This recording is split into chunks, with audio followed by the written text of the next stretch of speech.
கரெக்டா? இப்ப இந்த முற்றோத்தலே நிறுத்தப்பட்டுருச்சு. வெறும் ரேடியோ பாடிக்கிட்டு இருக்கு. ஒவ்வொரு கோயிலையும் ரேடியோ பாடுது. பூஜை பண்ணும்போது ஏதோ ஒரு ட்ரம்ஸ் டங்கு டங்கு டங்கு டங்கு டங்கு டங்குன்னு அடிக்குது. சிவ வாத்தியம்னு இருந்தது ஒரு காலகட்டத்துல. என்ன இப்ப கோயில்ல ட்ரம்ஸ் அடிக்குது. ஓதுவார்கள் ரேடியோல பாடிக்கிட்டு இருக்காங்க. இப்ப வீட்டுல இருக்கிறவங்களுக்கே சொல்றதுக்கான வாய்ப்பு இல்லை. 6 மணிக்கு விளக்கேற்றி வச்சு கந்த சஷ்டி கவசம் படிப்பாங்க. குழந்தை எல்லாத்தையும் உட்கார வச்சு படிப்பாங்க. அவங்களுக்கு அந்த கந்த சஷ்டி கவசம் மனப்பாடம் ஆகும். இந்த கந்த சஷ்டி கவசத்துல என்னம்மா சொல்லியிருக்குன்னு கேட்பாங்க. இப்ப இந்த பக்தியும் ஆன்மீகமும் லிட்ரேச்சரும் தமிழும் அப்படியே எல்லாம் கலந்து அவங்களுக்குள்ளார போச்சு. கரெக்டா? அவங்களுக்கு தமிழ் மேல ஒரு ஆர்வம் வந்துடும், பக்தி மேல ஒரு ஆர்வம் வந்துடும், லிட்ரேச்சர் மேல ஆர்வம் வரும். இப்ப இந்த குழந்தை தப்பான வழிக்கு போவே மாட்டான்.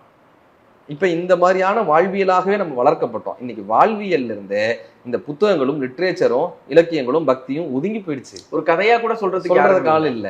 கரெக்டா? விளக்கேத்துறதே இல்ல.